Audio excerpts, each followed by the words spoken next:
안녕하세요. 김토리쌤과 함께하는 시험 하루 전 이것만 보면 변액보험 합격 전범위 핵심 키워드 요약 노트 지금 바로 시작하도록 하겠습니다. 김토리쌤.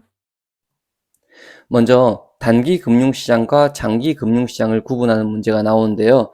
우리 시험에서 아주 쉽게 나오면은 단기 금융시장과 장기 금융시장 이렇게 이야기할 수도 있지만 약간 꼬아서 나온다면 단기 금융시장을 자금시장이란 단어로 표현하기도 하고 장기 금융시장을 자본시장이라고 표현하기도 합니다. 그리고 이제 이 두 개를 구분할 텐데요. 가장 대표적으로 이 두 개를 구분하는 기준은 만기를 가지고 구분하는 건데 만기가 1년 미만이면 단기시장, 1년 이상이면 장기시장 이렇게 구분합니다. 그리고 금리, 가격 변동폭, 유동성은 뭐 낮고 높다, 높고 낮다인데 출제자가 생각할 때는 이 내용은 아주 당연하게 여러분들이 알고 있을 거라고 생각해서 크게 비중을 두지 않고 우리가 모를 만한 내용인 이 거래 규모에 대해서 만기와 더불어 함께 질문을 하거든요. 그래서 단기 시장은 거래 규모가 무슨 규모? 대규모. 장기 시장은 거래 규모가 소규모. 요 내용을 꼭 기억하시고 시험장 들어가시기 바래요. 그리고 조금 더 이제 디테일하게 물어볼 때는 각 시장에 해당하는 상품들, 대표적인 시장들이 어떤 게 있는가 이렇게 물어볼 건데 단기는 콜, 환매조건부 채권, 양도성 예금증서, 기업어음, 전자단기사채, 표지어음, 통화안정증권 이렇게 7개가 있고요. 장기는 주식, 채권, 자산유동화증권 이렇게 3개가 있거든요. 우리 객관식 시험의 장점이 뭐예요? 전부 다 외울 필요가 없고 내가 좀 더 자신 있는 걸 외우면 나머지 하나가 해결되는 거잖아요. 우리 7개를 다 외우시겠어요? 3개 외우시겠어요? 당연히 3개가 훨씬 편한 겁니다. 그래서 장기는 뭐다? 주식, 채권, 자산유동화증권 이렇게 기억하시고 넘어가도록 할게요. 그럼 조금 전에 살펴봤던 단기 시장 7개 있었잖아요.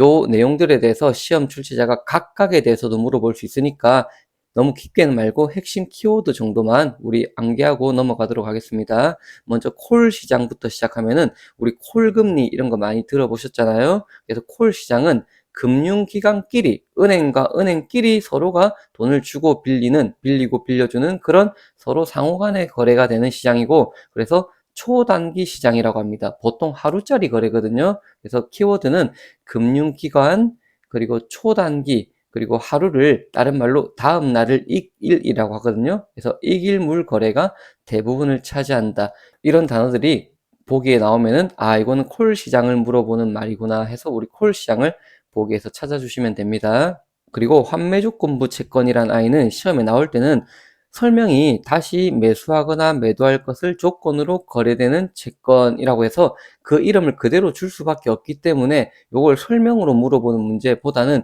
우리 앞서서 배웠던 그 장기 시장에 주식, 채권, 자산 유동화 증권이 있었잖아요. 근데 이 친구 이름이 뭐예요? 채권으로 끝난단 말이에요. 그럼 우리 출제자는 어떤 생각을 하냐면은 아, 우리 학생들이 주식, 채권, 자산 유동화 증권을 장기라고 외웠으니까 이 환매주권부 채권을 이 친구들이 단기로 기억하는지 장기로 기억하는지 한번 테스트 해봐야겠다 이런 마음이거든요. 그래서 환매조건부 채권이 나오면 단기냐 장기냐 물어봤을 때 뭐다? 얘는 단기다. 이렇게 우리가 대답해 주실 줄 알면 됩니다. 그럼 이어서 양도성 예금 증서 보도록 하겠습니다. 우리 시험에서는 뭐 제가 지금 뒤에 각각 영어 이름도 줬는데 시험 문제에서는 영어 이름만 따로 주는 일은 없을 거예요. 한글을 주고 영어를 같이 주든지 아니면 그냥 한글만 주든지 이러니까 너무 영어 이름까지 외우시려고 노력하시진 않으셔도 돼요. 양도성 예금 증서는 우리가 보통 알고 있는 은행의 보통 정기예금 있잖아요. 뭐 1년에 몇 프로, 3년에 몇 프로. 그 정기예금에 양도성을 부여한 증서라고 설명이 되어 있는데 더 쉽게 생각하시면은 그냥 만기가 짧은 정기예금이다 이렇게 생각하시면 됩니다. 우리가 지금 여기 배우는 것들은 전부 1년 미만 시장이거든요. 그래서 정기예금인데 1년 미만짜리 정기예금을 우리는 통상 시장에서 양도성 예금 증서라 부른다. 뭐 3개월, 6개월짜리 정기예금 이런 걸 말하는 겁니다. 그래서 특징은 은행에서 판매하는 정기예금의 양도성을 부여한 증서라고 하시면 되고 주로 보기로 나오는 키워드는 만기 전에 중도 환매가 되냐 안 되냐를 이야기할 건데 된다 안 된다? 안 된다. 그렇게 해서 불가능 이렇게 숙지해 주시면 됩니다. 기업어음 보도록 할게요. 근데 기업어음을 볼 때 우리가 보통 어음이라고 하면은 머릿속에 생각이 떠오르시는 게 드라마 같은 거 볼 때 중소기업이 대기업에 물건을 납품하고 그 대가로 현금을 받아와야 되는데 현금 대신에 어음을 받아온다 이런 거 많이 들어보셨잖아요. 그때 어음은 여기 기업어음이 아니고 아래쪽에 보시면 여기 상업어음, 무역어음이라고 하거든요. 그럼 이 기업어음과의 차이를 보는 거예요. 기업어음은 우리가 어떤 대기업이든 어떤 기업이든 물건을 납품한 대가로 어음을 준다 이런 느낌이 아닌 기업이 단기 자금을 조달할 목적으로 돈을 그냥 빌리는 거예요. 빌리는 차용증을 이름이 어음이 되는 겁니다. 아시겠죠? 그래서 이 돈을 빌릴 때는 무담보 거래가 원칙이다. 그냥 기업의 이름, 그 기업 이름 하나만 믿고 돈을 빌려주고 빌리는 겁니다. 어떤 상거래가 일어나지 않은 거예요. 출제자는 항상 이게 질문인 거예요. 기업이 상거래와 관계 있는 어음이냐 아니냐. 오로지 기업의 신용도만 가지고 빌린 돈이냐 아니냐 이게 궁금한 거거든요. 그래서 상관이 없다. 특징 보시면은 상거래와 관계없이 발행한 어음을 뭐라고 한다? 기업 어음이라고 한다. 또 하나 특징이 담보거래다, 무담보거래다, 무담보거래다.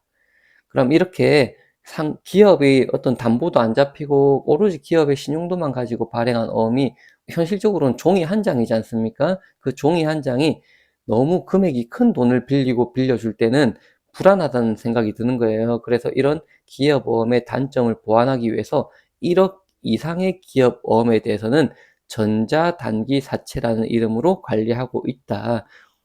우리 시험에서 전자단기사채라는 애가 나오면은 그냥 머릿속에 기업보험의 진화형이다. 그리고 금액은 1억 이상을 이야기하는구나. 이렇게 기억해 주시면 됩니다. 그럼 우리가 보통 드라마에서 알게 된 그런 상업어음, 무역어음들 있잖아요. 이런 어음들은 보통 중소기업이 만기까지 가지고 있는 게 아니고 그거를 은행에다가 어음 할인이라는 형태로 해가지고 빨리 현금으로 바꿔버리거든요. 그럼 은행들 입장에서는 이런 어음들이 무역어음이나 상업어음들이 계속 들어오게 된단 말이에요. 근데 그 어음을 가만히 가지고 있다가 만기에 그 원래 어음의 발행인 기업에다가 돈을 바꾸는 게 아니고 그 짧은 기간에도 얘를 어떻게든 상품화 해볼까라는 고민을 합니다. 그리고 그 어음들을 통합해서 새롭게 재발행하는데 겉에 껍데기를 이제는 안에 내용물이 무슨 은행이다 이건 중요하지 않고 겉에 껍데기를 이쁘게 우리 은행으로 바꾸는 거예요. 그래서 표지를 바꿨대서 무슨 어음? 표지어음이 되는 겁니다. 키워드들은 상업어음이나 무역어음을 통합해서 재발행했다, 새롭게 발행했다 이런 단어가 될 거고 이건 투자자 입장에서는 안에 원래 어음의 회사의 부도 여부에 대해서 민감하게 반응할 수가 없단 말이에요. 사실은 은행을 믿고 산 거기 때문에. 그래서 얘는 특별히 예금자 보호가 가능하다라고 되어 있는 것도 특징이니까 꼭 봐주실게요. 그리고 통화안정증권 나오는데 우리 시험에 통화안정증권이 나오면은 질문 내용은 딱 두 개밖에 없습니다. 어느 은행에서 발행하는 거냐? 한국은행에서 발행하는 거다. 그리고 일반인은 거래가 되냐 안 되냐? 된다. 요게 두 개거든요. 틀린 보기는 뭐 한국수출입은행, 뭐 산업은행 이런 단어 나오면 함정이구나 해주시고 일반인은 거래를 할 수 있냐 없냐 물어보면 일반인도 거래가 가능하다. 지금 단기금융시장은 문제로 나왔을 때 우리가 평소에 접하던 단어들이 아니기 때문에 조금 헷갈릴 수 있으니까 너무 깊게 하시지 말고 딱 지금 제가 설명한 요 정도만이라도 꼭 기억해서 시험장 가도록 할게요. 이번에는 시중금리의 결정 및 저축과 투자의 변화를 볼 텐데 우리 시험에서 생각보다 많이 헷갈리는 부분이 이 부분이거든요. 그래서 제가 좀 더 쉽게 정리해 드리도록 하겠습니다. 먼저 말로 이렇게 물어볼 때 예를 들면 자금의 수요가 증가하면 시중금리는 땡땡한다 이렇게 돼 있거든요. 이제 우리가 이거 맞추는 거예요. 우리 어릴 때 경제학 같은 거 배울 때 수요 공급 그래프 이런 거 본 적 기억나시죠? 그래서 제가 이렇게 밑에 그림을 그렸는데 이게 얘가 노란색이 수요거든요. 이 수요가 먼저 증가하면이라고 돼 있잖아요. 그럼 이 그래프가 이렇게 가는 거예요. 그래서 이렇게 증가하게 되거든요. 그럼 원래는 수요와 공급의 합인 여기가 우리가 금리가 결정돼 있었단 말이에요. 근데 그래프가 이렇게 옮기면서 이제는 여기가 금리가 결정됩니다. 그러면은 수요가 증가했을 때 금리는 어떻게 된 거예요? 올라간 거예요. 수요가 증가하면 금리는 상승한다. 이렇게 대답해 주시면 되고, 자금의 공급도 볼게요. 공급은 지금 우리 문제를 제가 예시를 감소라고 적어 놨잖아요. 원래 공급 그래프가 이렇게 있었는데 이 공급이 감소는 이렇게 이쪽으로 가야 되는 겁니다. 감소하면은 금리는 어떻게 되냐인데, 예전에 금리가 요거였다면 감소하면서 만나는 점이 여기가 되겠죠. 그러면 금리는 어떻게 돼요? 상승한다. 이렇게. 만약에 이 문제와 다르게 공급이 증가하면 어떻게 되냐고 이렇게 물어보면 금리는 어떻게 되겠어요? 감소한다. 지금 제가 이렇게 그림을 그렸는데 시험장에서 시험지에 낙서하셔도 되거든요. 그러니까 이렇게 너무 간단하잖아요. 이렇게 그리고 수요가 증가하면 이렇게, 공급이 증가해도 이렇게 해가지고 그래프를 그려보시는 거예요. 그려보시고 원래점에서 금리가 올라갔는지 내려갔는지를 확인하신 다음에 우리 문제를 맞춰주시면 됩니다. 별로 안 어렵습니다. 딱 한 번만 연습해 보세요. 그 다음에 이제는 어떤 게 나올 거냐면은 시중금리가 어떻게 되면은 기업의 투자는 어떻게 된다. 그리고 어떻게 되면 가계의 저축은 어떻게 된다. 이렇게 할 건데, 이제 옆에 그래프를 볼 건데, 이 저축과 투자라고 했는데, 이 투자가 다른 말로 하면 옆에 있던 수요가 되는 겁니다. 그리고 저축이 다른 말로 하면 공급이 되는 거예요. 그럼 하나씩 볼게요. 투자는 금리가 높을 때는 투자량이 작아요. 여기가 양이거든요. 양이 작다가 금리가 내려갈수록 투자량이 늘어나요. 이걸 우리는 반비례 관계라고 합니다. 반비례. 그래서 금리와 투자의 방향은 어떻게 된다? 반비례한다. 금리가 높아지면 투자량은 줄어들고 금리가 낮아지면 투자량은 늘어나는 겁니다. 저축은 반대로 어떤 비례? 그럼 비례 관계에 있다는 겁니다. 정비례 관계에 있는 거예요. 그래서 금리가 낮을 때는 저축은 작게 하고 금리가 높으면 저축은 많이 한다.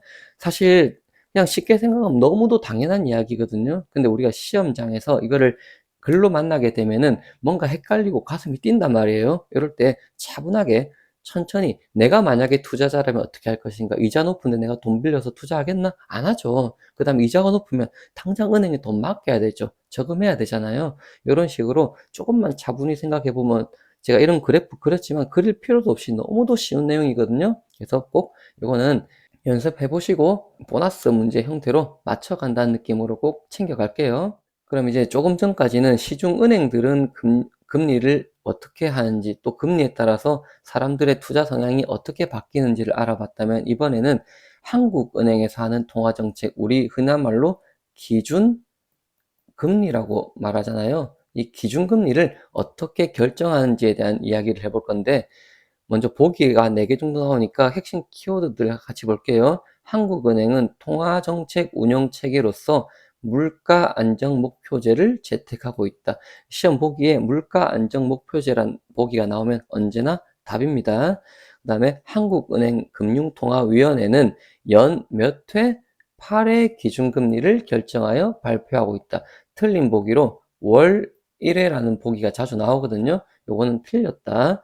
그 다음에 초단기 금리인, 조금 전에 우리 학습했던 금융기관끼리 돈을 빌려주고 빌리는 콜 금리는 즉시, 은행은 예민하잖아요. 그래서 즉시 영향을 받지만 우리가 실제로 일반인들은 기준금리가 바뀌었다고 뉴스에서 나왔을 때 아는 분도 있고 모르는 분도 있고 아예 관심이 없는 분도 많으시잖아요. 그래서 그게 우리의 실생활에, 실물 경제에 파급되는 데는 바로가 아닌 6개월에서 12개월의 시차가 있다. 이렇게 해주시면 됩니다.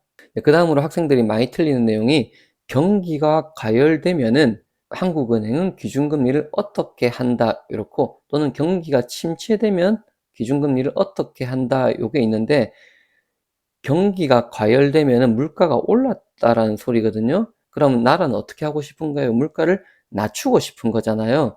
그래서 같은 표현입니다. 경기가 과열됨이라고 말을 할 수도 있고, 시험에서 물가를 낮추고 싶다라고 표현할 수 있어요.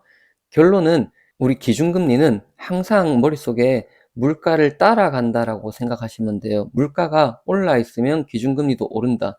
물가가 내려 있으면 기준금리도 내린다. 기준금리가 따라간 이유는 따라가야 물가가 다시 내려가거든요. 따라가야 다시 물가가 올라가거든요. 그래서 기준금리는 물가를 따라가는 성향을 가지고 물가는 기준금리에서부터 도망가는 성향을 가지는 거예요.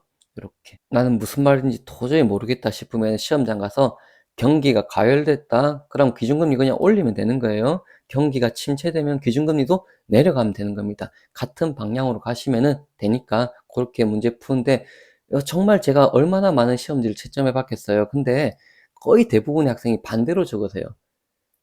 물가가 올라갔으니까 물가를 낮추고 싶은 거예요. 그래서 기준금리를 낮춰야죠. 이렇게 답을 적는단 말이에요. 아닙니다. 기준금리를 올려줘야 물가가 낮아지는 거예요. 지금 꼭 정리하세요. 물가가 올라갔으면 기준금리를 어떻게 한다? 올리는 거예요. 물가가 너무 침체돼 있으면 기준금리를 어떻게 한다? 내리는 겁니다. 이거 꼭 지금 정리하셔서 반드시 맞춰가는 문제로 가져가겠습니다. 이제 어려운 게 다 끝났어요. 이제 쉬운 것만 남았으니까 같이 보도록 하겠습니다. 명목금리와 실질금리를 물어보는 문제. 우리 실질금리는 명목금리에서 물가 상승률을 뺀 걸 말하거든요. 그래서 글로 물어볼 때는 실질금리는 명목금리에서 물가 상승률을 차감한 금리이다. 틀린 보기로 주로 어떻게 나오겠어요? 이 두 개의 위치를 바꿔 놓겠죠. 그래서 명목금리는 실질금리에서 물가 상승률을 차감한 금리다. 이렇게 말을 바꿔내는 보기에 내가 속아 넘어가지 않도록 주의할게요. 그리고 우리 다음으로는 표면금리와 실효금리를 볼 건데요. 우리 은행 앞에 가면은 크다랗게 빨갛게 3.9% 이렇게 적어 놓은 거 있잖아요. 걔가 표면금리라면은 내가 가까이 가서 진짜 3.9%인가 싶어서 가까이 가서 보니까 뭐 단리니, 복리니, 세전이니, 세운이 이렇게 해서 실제로는 되게 조그맣게 뭐 2.5% 이렇게 적어 놓을 수 있잖아요. 그래서 그 조그맣게 적은 게 진짜 내가 받아가는 금리잖아요. 그걸 우리는 실효금리라고 합니다. 그럼 우리가 실제로 내가 투자를 위해서 금리 수준을 비교할 때는 뭘 보는 게 맞아요? 바로 실효금리를 보는 게 맞는 겁니다. 그래서 시험에서 투자 결정을 할 때는 표면금리를 보고 하는 겁니까? 실효금리를 보고 하는 겁니까? 라고 하면은 실효금리라고 대답해 주시면 되고, 이제 출제자가 이거 방금 본 4개를 섞어서 어떻게 낼 거냐면은 이 실질금리 자리에다가 실효금리를 오답으로 넣을 수도 있어요. 실효금리는 명목금리에서 물가 상승률을 차감한 거다. 뭔가 실자가 들어간 게 맞는 것 같은 느낌 또 들었잖아요. 그러니까 지금 이 4개는 그렇게 어려운 내용이 아니거든요. 그래서 반드시 숙지하도록 할게요. 금융투자업자의 고유 업무 나오는데 우리 시험에는 항상 이 6개를 고유 업무로 주고 문제를 물어보고, 가장 쉬운 문제 유형으로는 다음 중 금융투자업자의 고유 업무 항목이 아닌 것을 해가지고 기본적으로 이런 항목들을 외우고 왔는지를 확인하는 기본적인 문제가 있고, 조금 더 난이도를 있게, 아니 사실은 보통 통상적인 문제 유형은 설명을 준 다음에 이런 설명들은 6가지 유형 중에 어떤 업의 종류에 속하는지를 물어보는 게 가장 일반적인 문제의 형태가 되는 겁니다. 그럼 투자 매매업부터 보시면은 자기의 계산으로 영업하는 것. 우리 키워드는 뭐가 되는 거예요? 그러면 자기의 계산이란 단어가 나오면 답은 투자 매매업을 골라주는 거고, 투자 중개업은 타인의 계산으로 영업하는 거. 그래서 타인의 계산이란 말이 나오면 투자 중개업. 그 다음에 2인 이상의 투자자로 모은 자금을 펀드로 영업하는 것 해가지고 2인이나 펀드란 단어가 나오면 집합투자업. 우리 투자자문업과 투자일임업은 설명에 그 자기들 이름이 그대로 들어가 있기 때문에 출제자도 얘를 내고 싶은 마음은 거의 없다고 보시면 돼요. 그 다음에 신탁업 보면은 위탁자로부터 재산을 수탁받아 신탁 재산을 구분하여 운용돼 있는데, 그냥 보기를 읽을 때 내가 설명을 탁, 탁, 탁이 들어가면은 나의 답도 탁이 되면 됩니다. 다시 한번 자기의 계산은 투자매매업, 타인의 계산은 투자중개업, 그리고 2인 펀드 이런 단어 나오면 집합투자업, 그리고 탁은 탁 이렇게 학습하시면 됩니다. 입출금이 자유로운 상품 및 상장지수 집합투자기구, 우리 보통 ETF라고 부르는 거거든요. 그래서 입출금이 자유로운 상품 물어보시면은 이렇게 3개 중에 하나 골라주시면 되고, 상장지수 집합투자기구는 이따가 함께 살펴보도록 할게요. 먼저 입출금이 자유로운 상품 내용 보시면은 자유로운 입출금 기능을 가지는 반면 은행의 보통 예금 통장에 비하여 다소 수익률을 기대할 수 있다. 그러니까 우리 일반적인 보통 예금 통장은 거의 이자가 없잖아요. 근데 약간 이자를 주는 상품일 세계를 말하는 거예요. 단기의 효율적 운용에 대한 관심이 높아짐에 따라 단기간 예치하면서도 금리를 지급하는 상품이다. 이렇게 되어 있고, 이제 시험에서 조금 더 어렵게 물어보면 이 세 개를 외우고 들어가는데 어떤 금융기관이 파느냐까지 물어보면은 이런 건데, 자산운용회사가 하면 이름은 뭐다? MMF가 되는 거고, 증권회사가 하면 이름이 CMA가 되는 거고, 은행에서 판매하게 되면 그건 뭐다? MMDA. 이 D라는 알파벳이 디파짓이라고 해가지고 보증금이란 단어거든요. 근데 우리 시험 기준으로는 보증금이란 알파벳 D를 쓸 수 있는 금융기관은 우리 시험에서는 은행밖에 없습니다. 우리 혹시 기억이 나실지 모르겠지만 앞에서 양도성 예금 증서할 때 은행에서 파는 정기예금의 양도성 부여한 거 알파벳이 CD 있었거든요. 그 D도 은행이라서 그 D를 쓰는 거예요. 아시겠죠? 그 다음 상장지수 집합투자기구라 해가지고 우리 펀드를 내가 증권회사 가서 펀드 가입하려고 하면 뭐 약정서도 써야 되고 수수료를 몇 프로 떼니 그 다음에 약정 기간도 정해야 되고 복잡하잖아요. 근데 이런 펀드를 거래소에 상장되어 있어서 내가 이 펀드를 개별 종목 주식과 같이 자유롭게 언제든지 사고 파는, 즉 수수료도 낮고 거래 조건도 아주 자유로워지는 그런 거를 우리는 ETF, 상장지수 집합투자기구라고 하거든요. 그래서 시험에 주식처럼 거래하는 펀드 또는 상장되어서 주식과 같이 자유롭다 이런 설명들이 나오잖아요. 그럼 ETF를 우리는 답으로 골라주시면 됩니다. 그 다음 우리는 펀드라는 그냥 하나의 단어를 쓰지만 실제로는 펀드를 투자 신탁 또는 수익 증권이라고 부르기도 하고 투자회사, 뮤추얼 펀드라고 부르기도 합니다. 그리고 우리 시험은 이 두 개를 이렇게 표의 형태로 준 다음에 차이점과 공통점을 알고 있니라는 문제인데 너무 고맙게도 시험에서 언제나 이름을 주거든요. 이렇게 이름을 주는데 이 설명이 언제나 그 이름과 꼭 닮아 있어요. 하나씩 볼게요. 설립 형태는 투자 신탁이었잖아요. 그래서 신탁이라는 글자 그대로 들어갑니다. 그 다음에 회사라서 법인이나 회사 이런 말이 들어가는 거고요. 유가증권도 여기 수익증권이란 여기 가로에 있는 내용도 꼭 주거든요. 그래서 수익증권 그대로 쓰시면 되고 법적 지위도 수익자 쓰시면 돼요. 회사라서 전부 주식 주주가 돼 있는 거고 신탁이니까 무슨 법? 신탁법. 회사라서 상법. 이런 식으로 내용이 나오는데 제가 앞서도 말했지만 객관식이 왜 좋아요? 하나만 확실하게 외우면 된다라는 거잖아요. 그래서 투자 신탁과 수익 증권의 칸이 너무도 명확하게 자기 이름을 그대로 쓰고 있으니까 우리 혹시나 여기를 바꿔 놓는다든지 여기를 바꿔 놓는다든지라는 보기가 나왔을 때 한쪽만 명확하게 자기 이름을 따라가신다면 문제를 맞추는 데는 아무런 어려움이 없으실 겁니다. 김토리쌤. 그 다음은 기업 공개와 상장을 볼 텐데요. 우리 어떤 개인 회사가 주식 회사의 형태를 갖추는 걸 기업 공개라고 하고 그런 법인의 형태를 갖춘 회사들 중에서 법에서 요구하는 까다로운 조건을 전부 만족하게 되면 이제 상장이라는 걸 하게 되는 거거든요. 그래서 기업 공개와 상장은 같은 말이 아니다라는 걸 먼저 아셔야 되고 내용 보도록 할게요. 주식 회사의 체제를 갖추는 것, 방법은 신주 공모와 구주 매출의 방법으로 한다.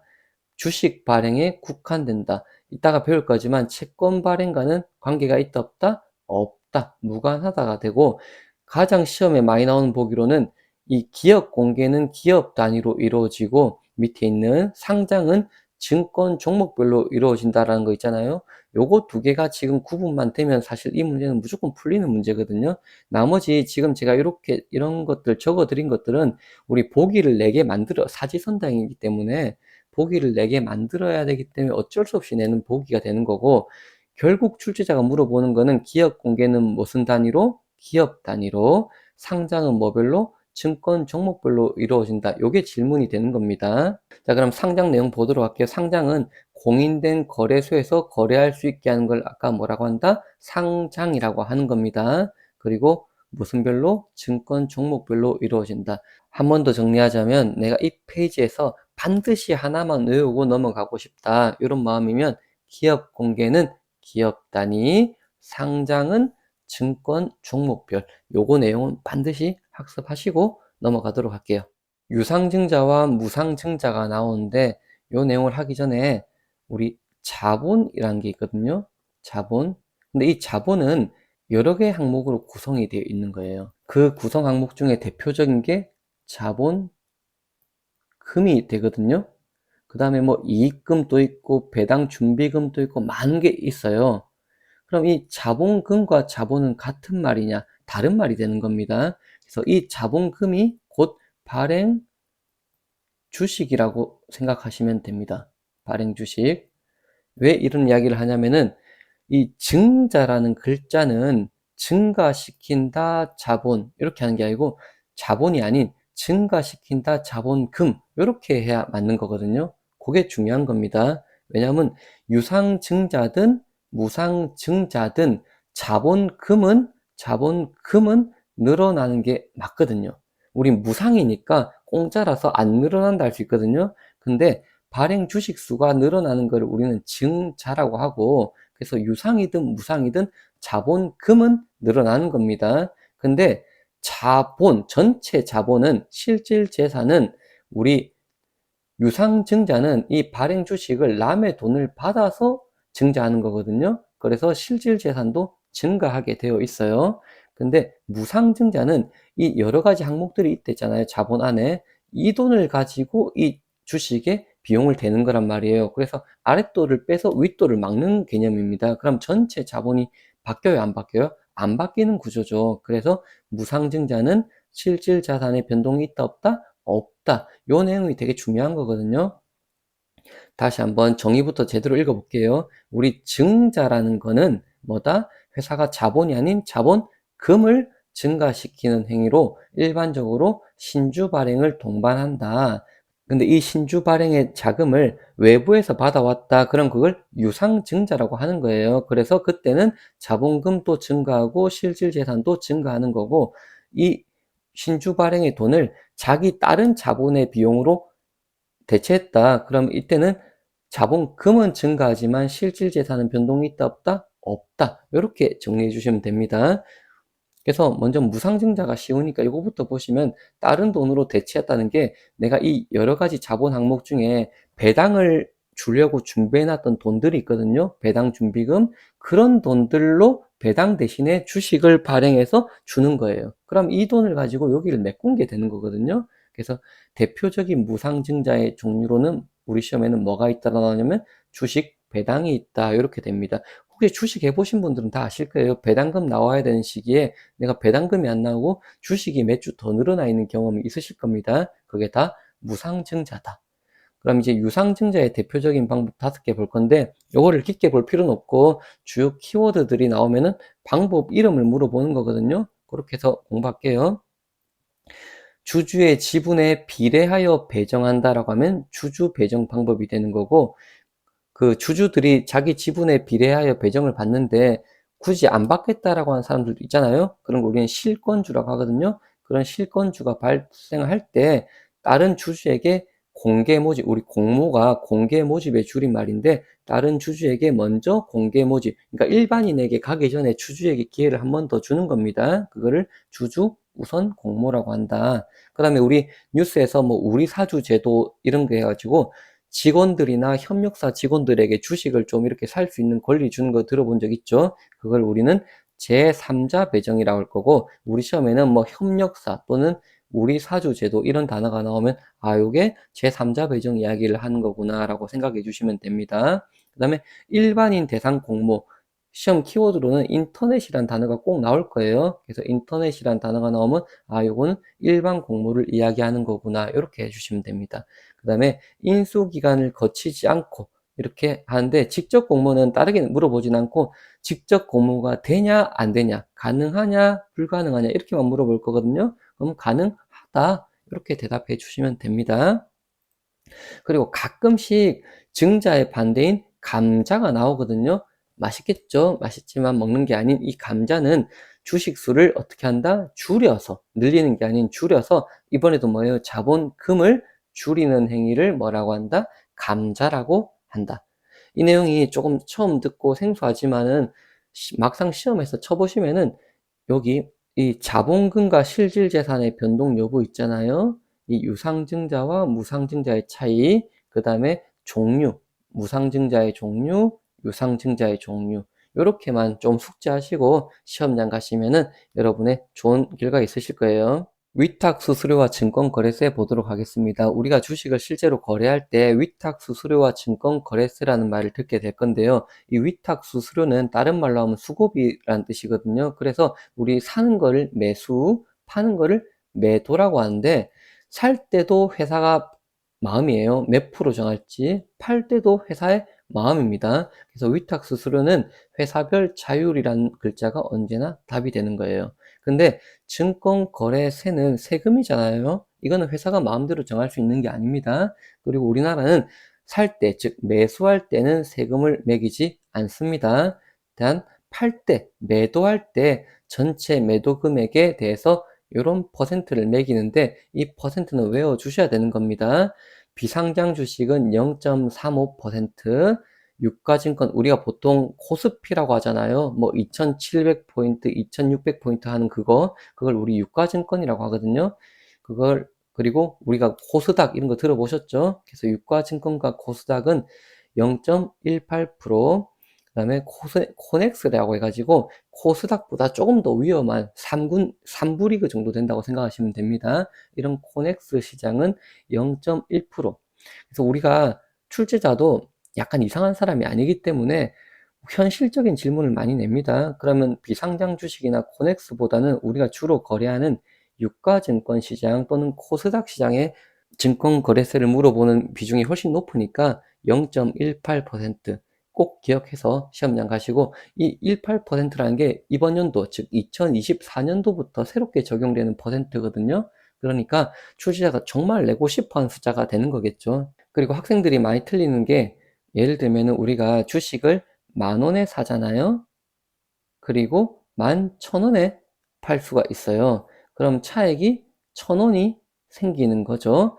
그럼 이 0.18이라는 퍼센트는 매 수금액의 0.18을 내는 거냐, 매 도금액의 0.18을 내는 거냐, 아니면 차익의 0.18을 내는 거냐, 이게 시험 문제로 나오거든요. 제일 많이 속아 넘어가는 게 이 차익의 0.18을 낸다라는 보기를 꼭 찍으세요. 근데 아니에요. 우리나라는 대주주가 아닌 이상은 매매 차익은 현재까지는 비과세입니다. 뭐 법에서 통과시키니 많이 논란이 있지만 현재 2024년 이 시험을 치고 있는 오늘은 비과세가 맞아요. 그래서 우리 시험의 답은 어느 금액에? 매도 금액에 0.18을 매긴다를 꼭 답으로 골라주셔야 됩니다. 주가 수익 비율 보도록 하겠습니다. 시험 출제자가 우리가 주식을 투자할 때 여러 가지 지표를 보고 투자를 하는 게 맞는데, 그 중에 딱 하나를, 의미가 있는 지표를 보라고 한다면 그거를 주가 수익 비율은 꼭 보고 투자하세요라고 합니다. 그래서 말 그대로예요. 주가를 수익으로 나눈 비율, 주식의 현금 창출 능력과 현재 가격을 비교하는 잣대다. 그래서 우리 10,000원짜리 주식이 있는데 수익이 2,000원 나는 종목이 있고, 10,000원짜리 주식이 있는데 수익이 5,000원 나는 종목이 있다고 가정하면은 얘는 PER이 5가 되는 거고 얘는 PER이 2가 되는 거잖아요. 같은 10,000원이면은 수익이 5,000 나는 주식이 더 좋은 거잖아요. 그래서 결과적으로 PER이 적은 게 더 좋다, 또는 더 정확하게 말하면 아직 더 저평가되어 있다, 더 오를 여력이 많이 남아 있다, 이렇게 표현하는 게 더 맞거든요. 그래서 우리 시험에는 PER이 낮은 게 향후 주가가 상승할 가능성이 높은 것으로 판단되는 더 가치가 있는 주식이다, 이렇게 문제가 나올 거거든요. 그럼 그렇게 맞춰주시면 됩니다.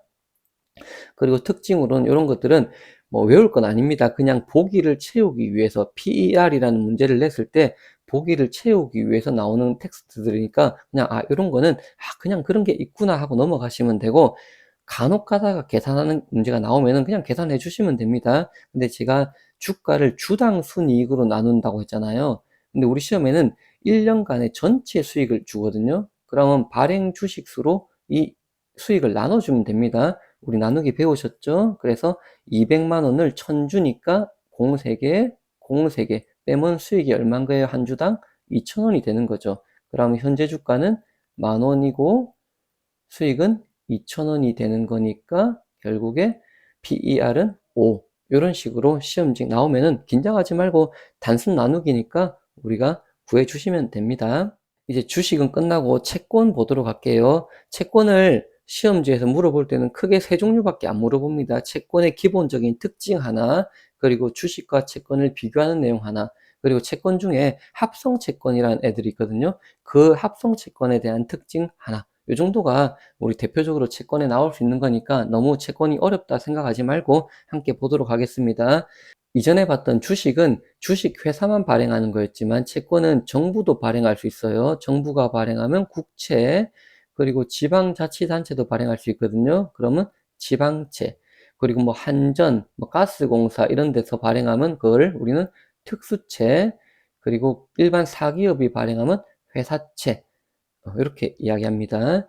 그리고 법적 보호 측면에서 일반적으로 개인들이 돈 주고 빌리고 빌릴 때 그냥 차용증 써라 이렇게 하는 것보다는 훨씬 더 법적인 제약과 보호를 받는다. 그리고 우리 채권은 만기라는 게 있거든요. 뭐 길게는 5년 만기, 10년 만기 이런 것도 있단 말이에요. 근데 한번 채권을 투자했다고 해서 만기까지 내가 계속 가지고 있어야 될 이유는 없습니다. 그래서 만기 전에 유통시장에서 자유로운 거래가 가능하다.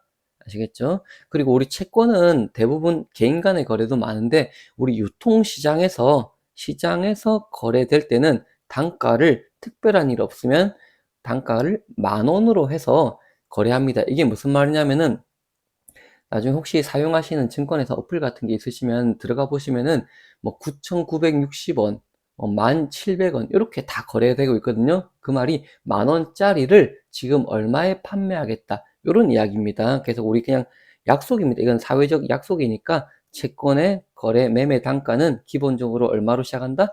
10,000원으로 책정돼서 이야기하는 겁니다. 이자의 지급 방식 보시면은 우리 선이자라는 말 쓰잖아요. 내가 10,000원짜리를 3년치 받아야 될 이자가 있는데 그걸 먼저 미리 주고 받는 걸 우리는 할인채라고 해요. 그래서 이자를 우선 지급하는 건 무슨 채? 할인채.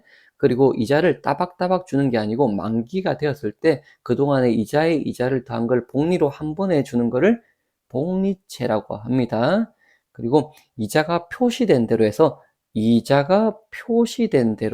주는 걸 이표채라고 하고, 우리 쉬운 개념으로 단리라고 생각하시면 돼요. 따박따박 떼대면 주는 거. 우리 시중에 여러분이 개인적으로 시장 거래하는 거는 이표채가 가장 많으시다고 보시면 됩니다. 우리 시험 문제로는 이렇게 특징을 물어보기도 하지만 사지선다형에 딱 내기 좋게 3개가 있잖아요. 그러면 다음 중 이자 지급 방식에 따른 분류가 아닌 것을 고르시오 해가지고 이 3개가 아닌 쓸데없는 무슨 채를 하나 끼워 넣겠죠. 그럼 걔를 골라주시는 것도 좋은 문제의 형태가 되는 겁니다. 그 다음 정크 본드란 애가 간간히 나오는 단어인데 이 정크가 취급하기 어려운 쓰레기 같은 이런 단어거든요. 그래서 우리 어머니들 정크푸드라고 불량식품 이렇게 부르기도 하시잖아요. 그래서 이 본드가 채권이란 영어 단어입니다. 그러면 아주 취급하기 힘든 쓰레기 같은 채권을 우리는 뭐라 한다? 정크본드. 그래서 시험에서 신용등급이 매우 낮은 채권을 뭐라고 하냐? 이렇게 물어보면 정크본드라고 하고, 그럼 이 정크본드는 거래가 되냐, 안 되냐? 됩니다. 이렇게 위험한 채권을 왜 거래시키냐 하니까 이런 위험한 채권은 수익률을 많이 주거든요. 우리 하이 리스크, 하이 리턴 이런 말 들어보셨잖아요. 그래서 우리 시험에 기본적인 또는 우리 시험이 아닌 모든 투자의 기본적인 아이디어는 위험이 높으면 기대 수익률이 어떻게 된다? 높아진다가 답이에요. 지금 이 한 줄도 생각보다 우리 많이 틀리시는데, 예를 들면 이렇게 제가 말해 볼게요. 채무 불이행 위험이 높은 기업은 기대 수익률이 땡땡하다. 높다예요, 낮다예요? 높다가 답입니다. 선생님, 채무 불이행이 높아지는데 왜 기대 수익률이 높아요? 위험이 높으니까 나는 높은 수익률 안 주면 거기 투자 안 하겠다. 이런 소리입니다. 아시겠죠? 그럼 만기가 길어지면 위험한 거거든요. 그럴수록 기대 수익률이 어떻게 되겠어요? 그러면 높아지는 게 맞는 거예요. 그래서 위험해지면 수익률은 어떻게 된다? 높아진다. 이렇게 기억할게요. 이번에는 주식과 채권의 차이점 보도록 하겠습니다. 먼저 주식은 출자증권이라고 표현하고 채권은 대부증권, 그리고 주식의 자금 조달 성격은 자기자본, 우리 자본금이라고 아까 했잖아요. 그 다음에 채권은 타인자본, 부채, 그 다음에 소유자의 지위, 주식을 가지고 있게 되면 우리는 주주라고 부르고, 채권을 가지고 있으면 채무에 대한 권리가 있는 자라고 해가지고 채권자라고 부릅니다. 조달 원금에 대한 상환 여부는, 주주는 서로 우리가 같이 주인이 되기 때문에 빌린 돈이라는 개념이 아닙니다. 그래서 상환 의무가 있다 없다? 없다. 근데 채권은 만기가 되면 원금을 상환해야 됩니다. 대신에 주식은, 이 주식을 취득하게 되면 이 주주들은 의사결정권이란 걸 가지게 됩니다. 우리 주주총회 참석 이런 거 있잖아요. 그리고 채권은 이자만 받고 원금만 받는 권리가 있는 거지, 이런 주주총회 가서 의사결정권을 가질 수는 없다.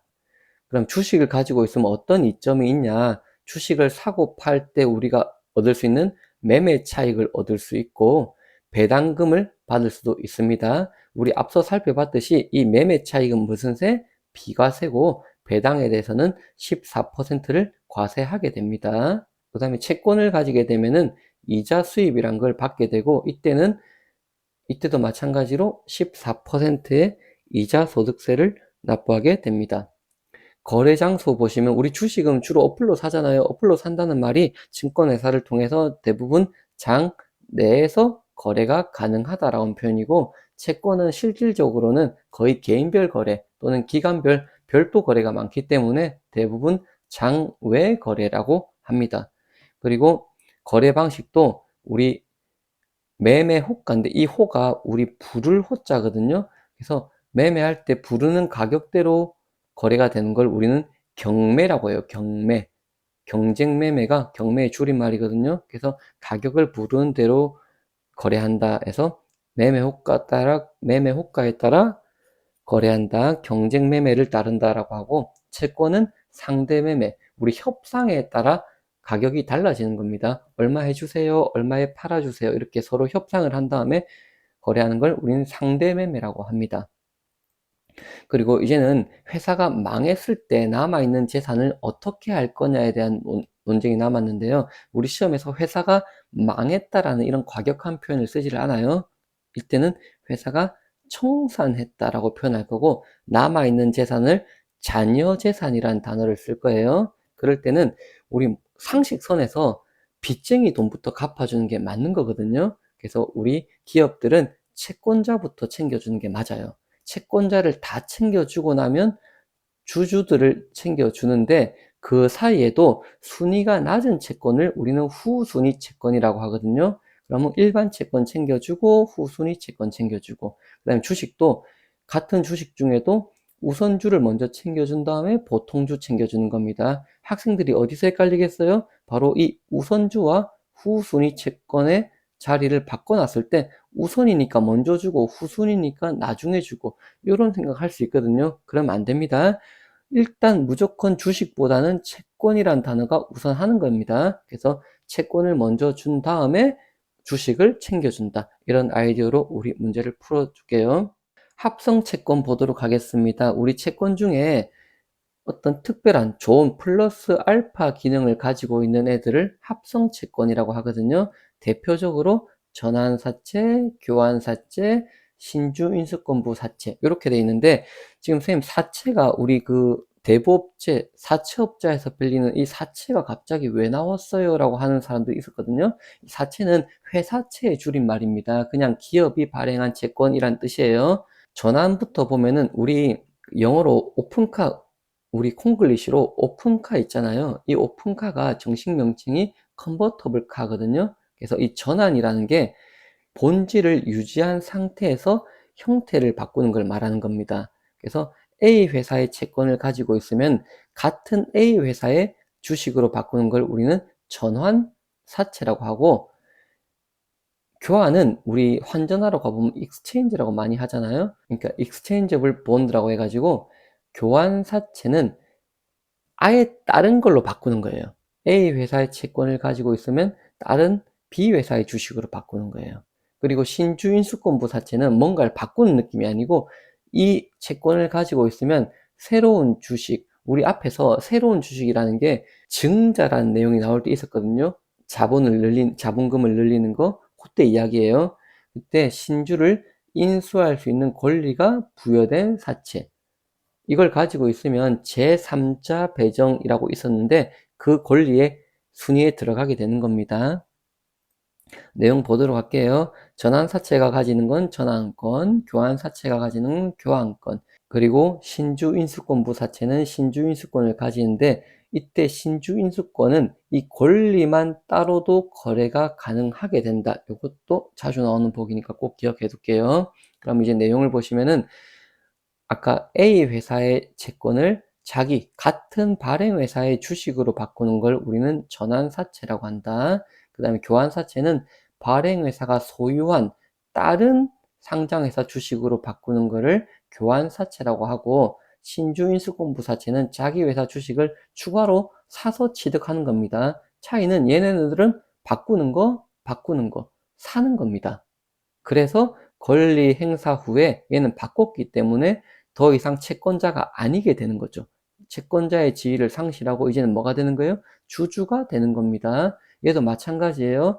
그 회사의 채권자 지위를 상실하고 다른 회사의 주주가 되는 거고, 얘는 바꾼 게 아니고 샀기 때문에 기존에 가지고 있던 채권도 그대로 남아있고 새롭게 주주가 되는 겁니다. 추가 자금 필요 여부도 보도록 할게요. 그래서 아까는 바꾼 거기 때문에 추가 자금이 필요하다 없다? 불필요하다. 얘도 바꾼 거기 때문에 불필요하다. 근데 신주 인수권부 사채는 산 거잖아요. 그러니까 추가 자금이 필요하다. 그리고 전환사채는 발행회사의 신주가 생긴 거기 때문에 이 회사의 입장에서 보면은 자본금이 증가했다라고 표현하거든요. 근데 교환사채는 이 발행회사의 주식이 늘어난 건 아니잖아요. 그래서 이 발행기업의 자본금은 변동이 없다. 그리고 신주인수권부사채도 어쨌든 신주가 생긴 거잖아요. 그럼 이 발행회사의 자본금은 어떻게 된다? 증가한다.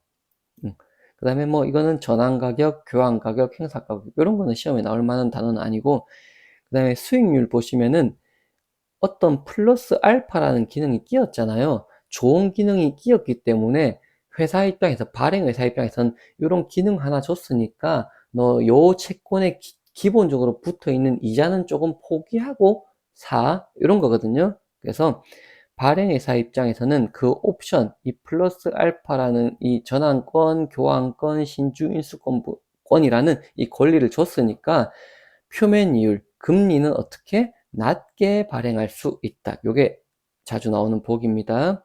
세금의 종류와 과세 형태 보도록 할게요.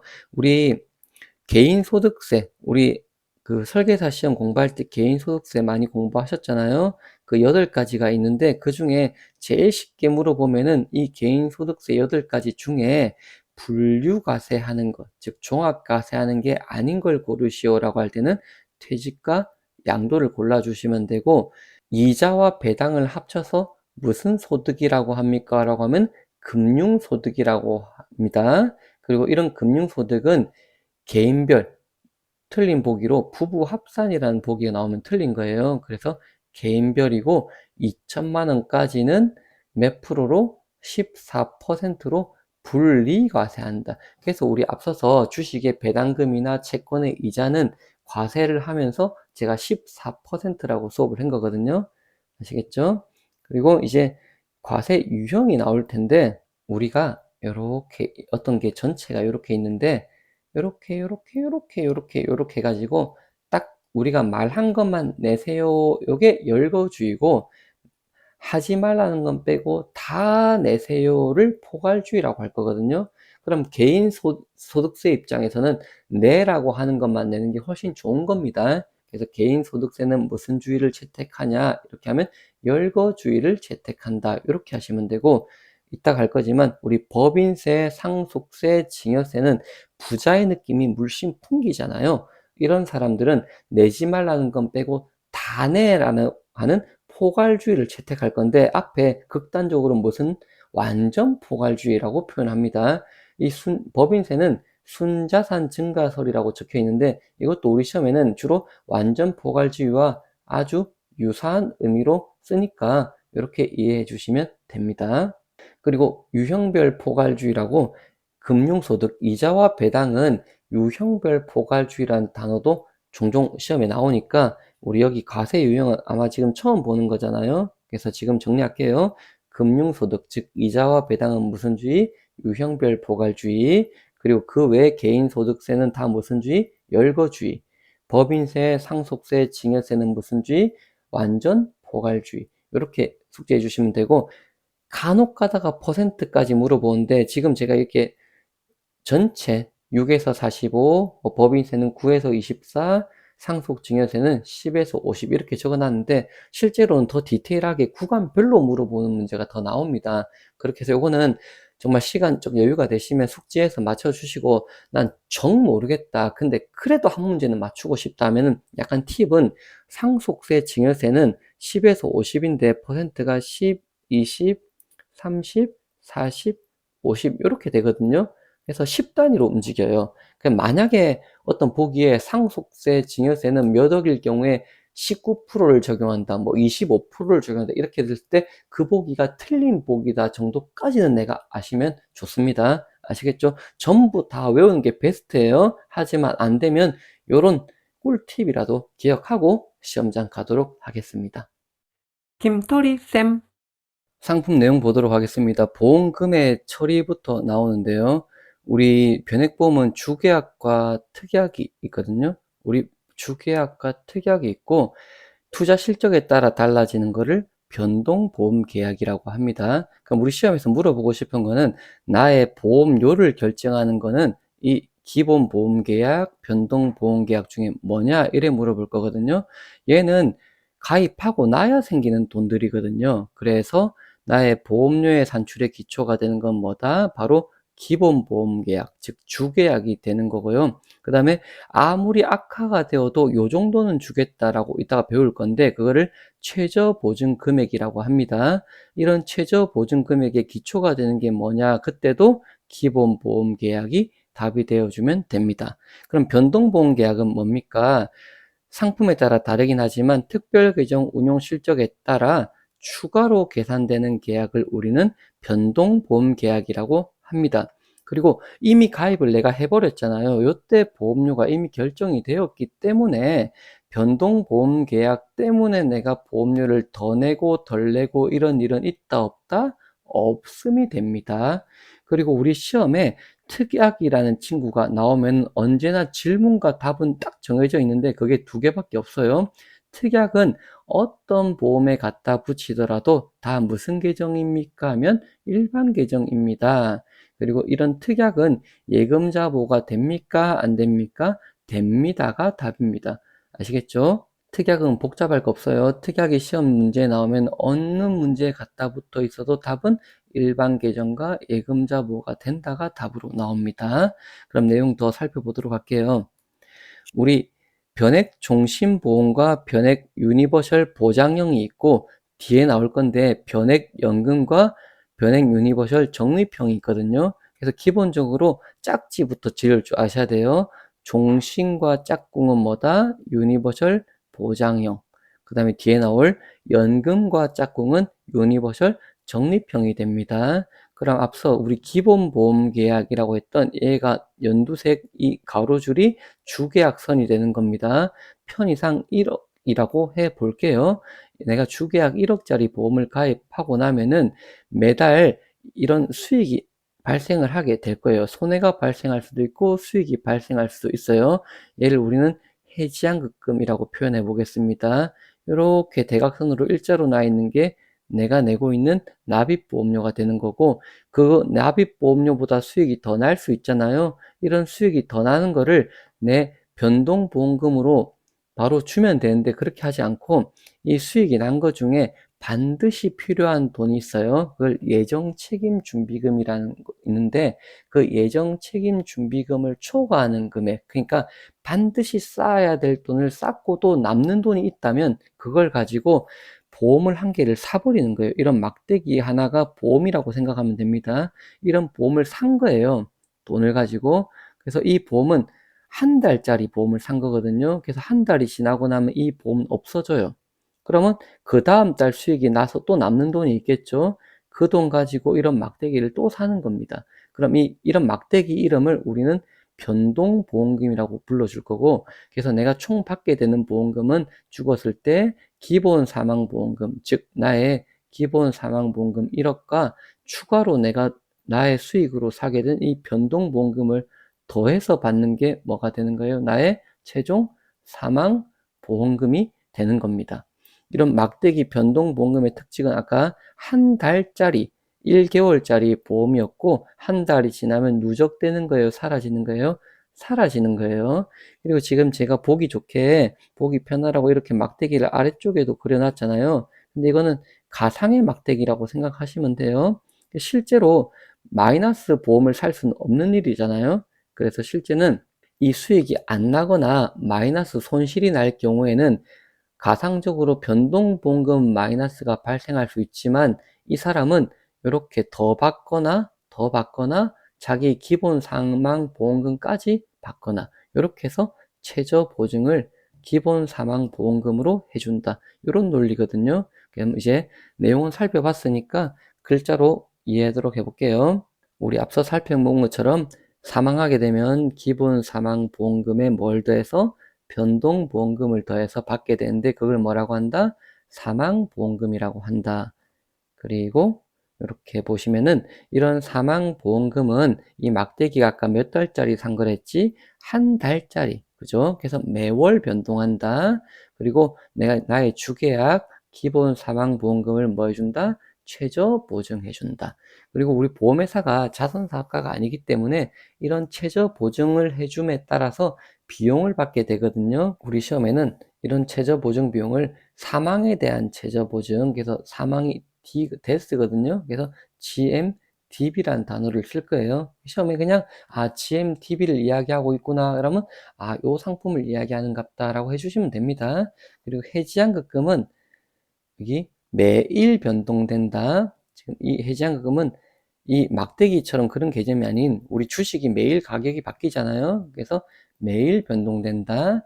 그리고 최저 보증이 없다. 지금 손해가 날 수도 있었죠. 그래서 최저 보증이 없다. 사망보험금과의 차이점을 물어보는 문제 나오면 풀기 좋겠네요. 사망보험금은 매월 변동된다. 해지한급금은 매일 변동된다. 그리고 사망보험금은 최저 보증이 있다. 해지한급금은 최저 보증이 없다. 이렇게 해주시면 되고, 지금 아까부터 제가 뭐 막대기를 산다라고 했는데 고객 앞에 가서 막대기라는 단어를 쓸 수는 없잖아요, 우리가. 그래서 이름을 하나 지어줬어요. 이 변동보험금의 이름을 일시납으로 보험을 한 개 추가로 가입한 방법. 되게 직관적으로 이름 그대로 지은 거예요. 일시납 보험을 하나 추가로 가입한 방법이다. 특징은 뭐가 있습니까? 누적되는 게 아니다. 이 막대기는 누적되는 게 아니고 매달 새롭게 계산된다. 장점은 보험금이 사실 제가 그래프는 이렇게 그렸지만 아주 작은 돈을 가지고 큰 막대기를 살 수 있는 거거든요. 그래서 보험금 측면에서는 크게 증가할 수 있는 가능이 있다. 단점은 이 막대기 중에 수익이 초과로 남는 걸 가지고 샀는데 만약 그걸 안 사고 계속 쌓아두었다면 내 환급금이 더 늘어났을 거거든요. 근데 한 달마다 없어져 버리니까 결국에는 그 수익을 안 죽으면 없어지는 수익이 되는 겁니다. 그래서 해지 환급금 측면에서는 수익률이 뭐 할 수도 있다? 감소하는 단점이 있고 고객 앉혀놓고 막대기를 사니 많이 한 달에 없어지니 이러면 고객은 안 할란다 이럽니다. 그래서 계산 방법이 어떻다? 복잡하다 이렇게 되어 있다. 자, 그럼 같은 보험인데 이번에는 종신보험이 아닌 연금보험 그리고 변액 유니버셜 적립형에 대해서 살펴보도록 할게요. 뭔가 그림이 달라졌잖아요. 아까는 우리 여기 이런 것도 있고 막대기도 있고 막 이랬었잖아요. 근데 이런 게 없이 아까 봤던 그 기본 사망보험금이 밑으로 이동해 있는 거 혹시 찾으셨나요? 그래서 변액연금은 사망보험금이 있긴 있는데 되게 작다라고 표현을 합니다. 실제로는 300만 원, 600만 원 정도 수준입니다. 그래서 그림이 똑같습니다. 내가 낸 돈, 그리고 해지한금이 바뀌는 거. 근데 우리 시험 문제에서 변액연금 파트에서는 해지한금이라 표현을 안 하고 이걸 계약자 적립금이라고 표현할 겁니다. 그리고 사망보험금이 되게 낮게 있고 우리 변액연금은 내가 나중에 늙어서 연금을 받는 거기도 하지만 연금을 받기 전에 사망하게 되면 사망보험금을 주거든요. 그래서 우리 연금 개시 시점을 기준으로 연금 개시 전을 1보험기간, 연금 개시 이후부터를 2보험기간이라고 합니다. 그래서 1보험기간의 사망보험금은 어떻게 지급되는지, 2보험기간의 연금은 어떻게 지급되는지가 우리가 지금부터 학습해야 될 내용이 되거든요. 한 개씩 살펴보도록 할게요. 먼저 1보험기간에는 기본 사망보험금 이 낮은 줄 더하기, 아까는 우리 뭐 막대기도 사고 복잡하게 했잖아요. 근데 그러지 않고 그냥 그 당시 쌓여있는 뭐를 적립금을 더해서 나에게 주는 게 면액연금의 사망보험금이 되는 겁니다. 기본 사망보험금에다가 뭘 더해서 적립금을 더해서 주는 게 사망보험금이 된다. 그러면 이제 정리해보면은 사망보험금은 이 적립금이란 것 자체가 막대기처럼 한 달 한 달 변하는 게 아니고 우리 주식의 매일 가격이 변하는 거거든요. 그러면 이걸 그대로 주는 거기 때문에 사망보험금도 얼마마다 바뀐다? 매일 바뀐다. 그리고 기납입 보험료를 최저 보증해준다. 이게 무슨 말이냐면 지금 이렇게 기본 사망보험금이 이렇게 있고 납입보험료 적립금이 이렇게 있는데 시간이 일정 기간 지나면 이거 두 개를 더해도 내가 낸 돈이 더 많아지는 시점이 오게 된단 말이에요. 이럴 때는 낸 돈을 최소한 준다.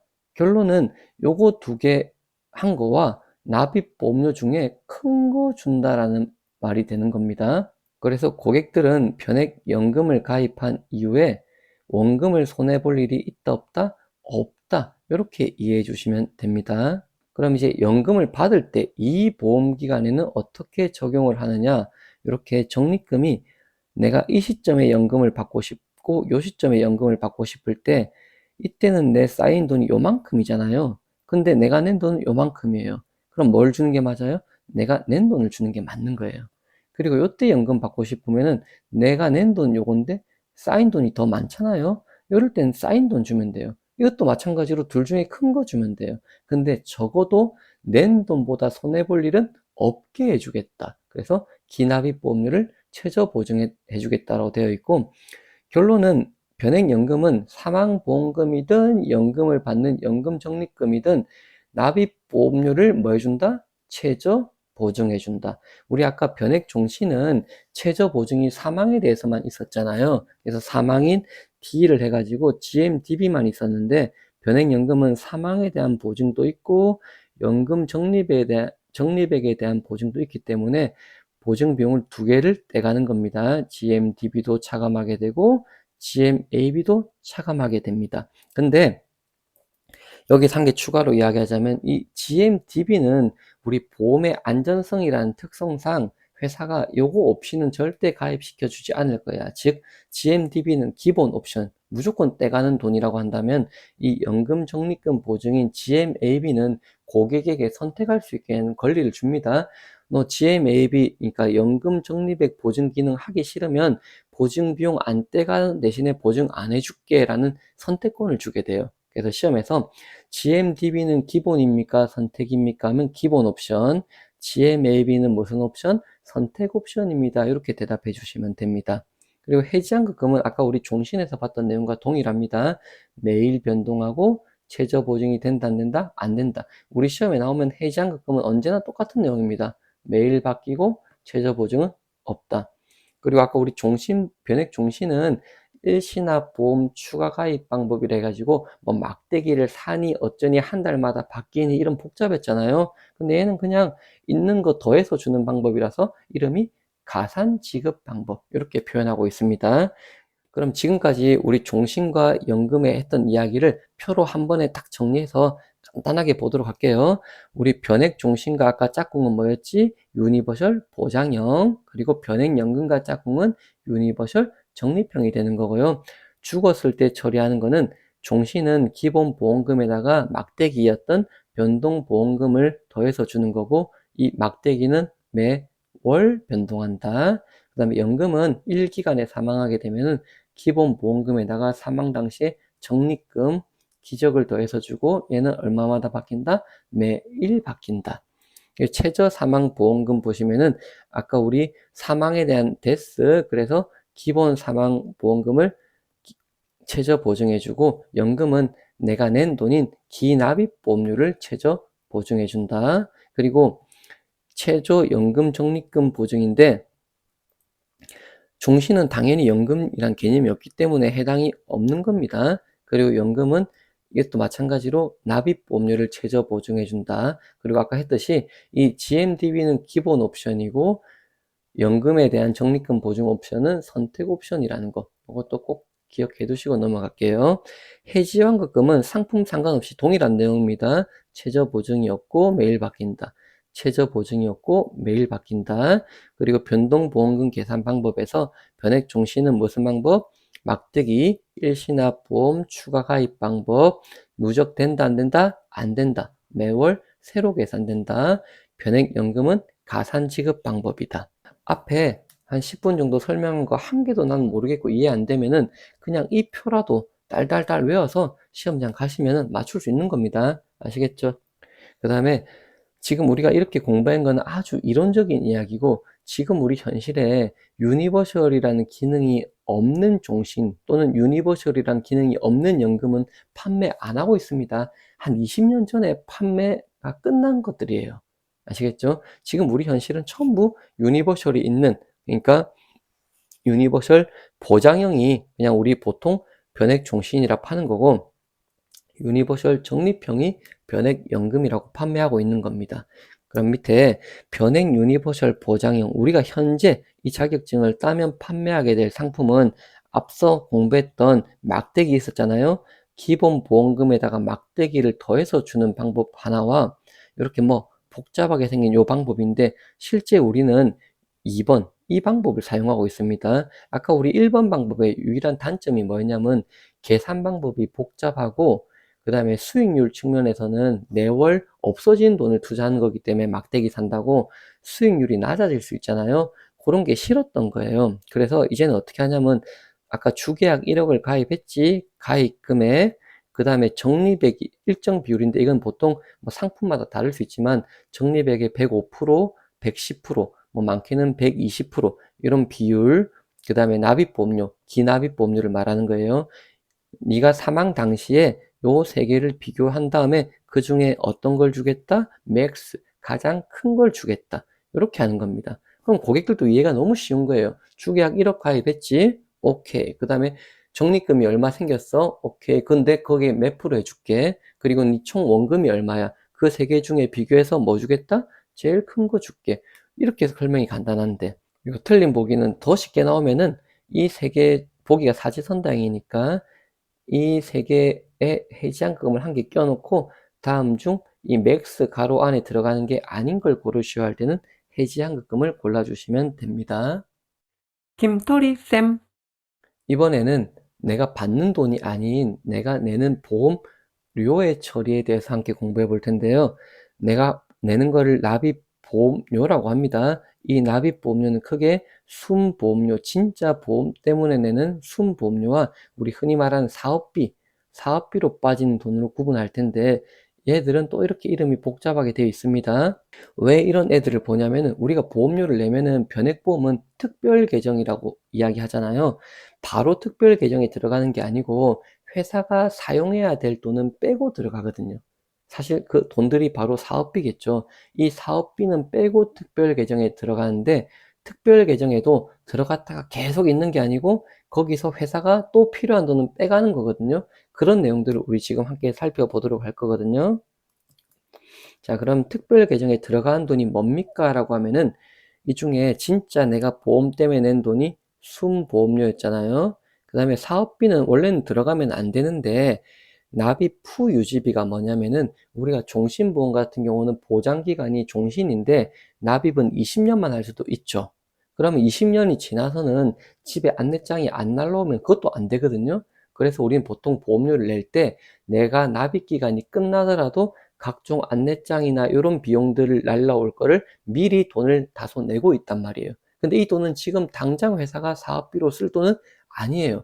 그래서 이 돈도 투자를 해주기 위해서 넣어주는 겁니다. 시험용으로는 간단하게 외우시면 돼요.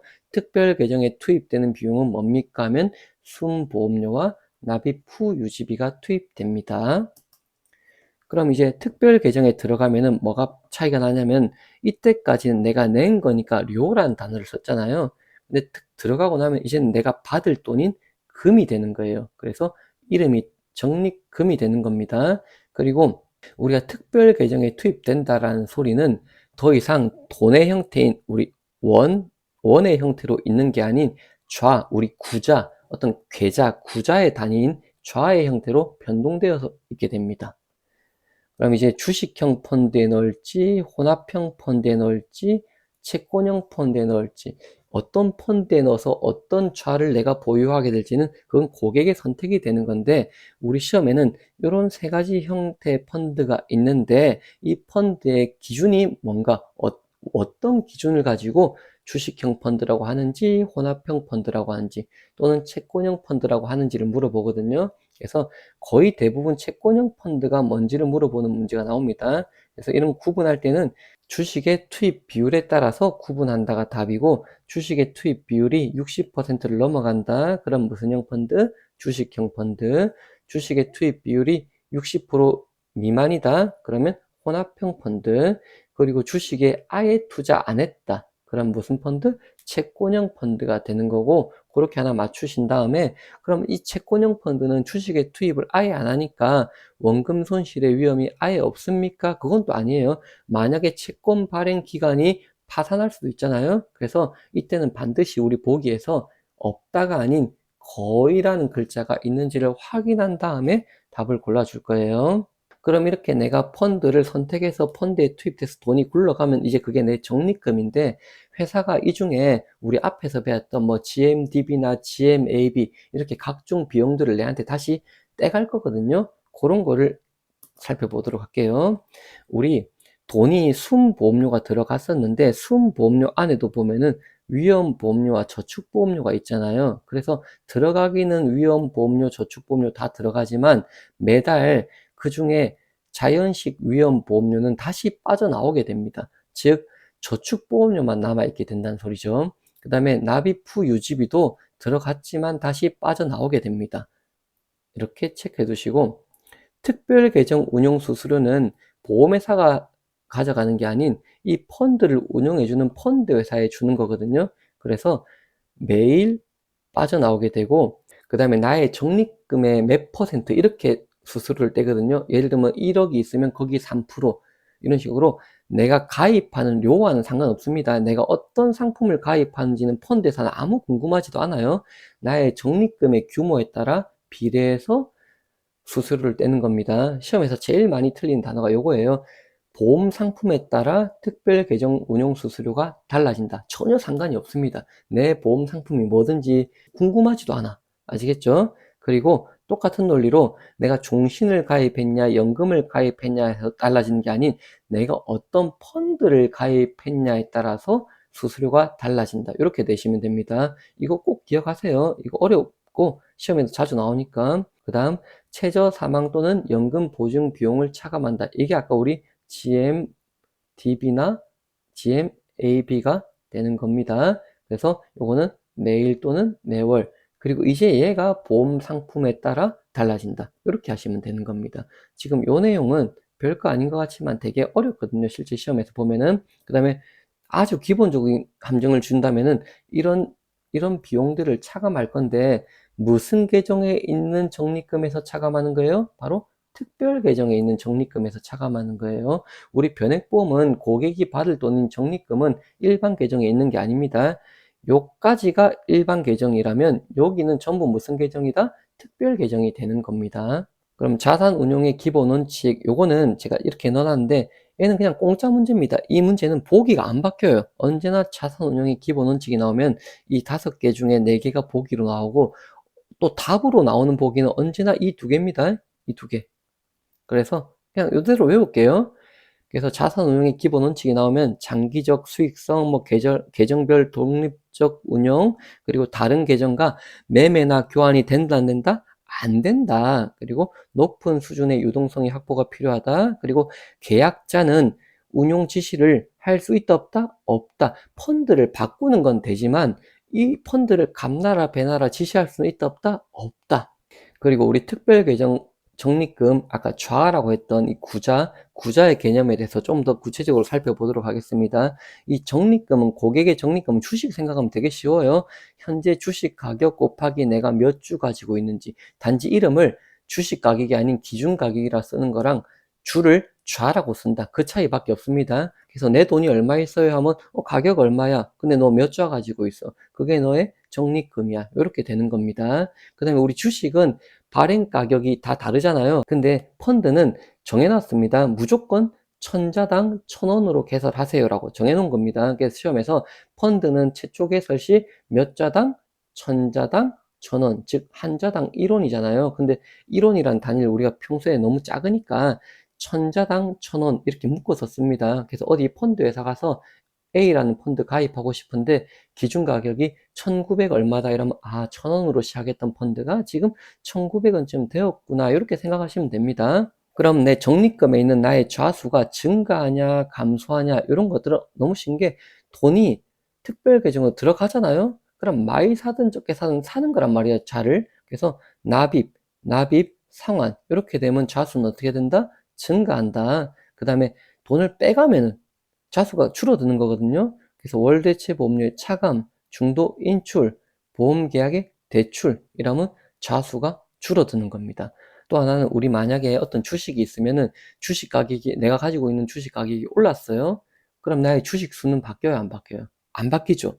대신 나의 전체 적립금이 바뀌는 거잖아요. 맞죠? 그래서 이렇게 물어볼 수 있어요. 실적이 호전되었다, 좋아졌다, 또는 악화되었다, 나빠졌다. 이렇게 되면 그 가격은 바뀝니다. 당연히 바뀔 거예요. 근데 이 가격이 바뀔 때서 내가 가지고 있는 좌수가 바뀌냐, 안 바뀌냐. 그거는 변동이 없다. 그럼 출제자가 내기가 딱 좋은 게, 지금 우리 좌수 증가하는 사례들, 좌수 감소하는 사례들, 그 다음에 좌수가 변동 없는 사례, 이렇게 이걸 섞어낸 다음에 다음 중 좌수의 변화를 주지 못하는 것을 모두 고르셔야 하면 이런 호전, 악화 이런 것들을 골라주시면 됩니다.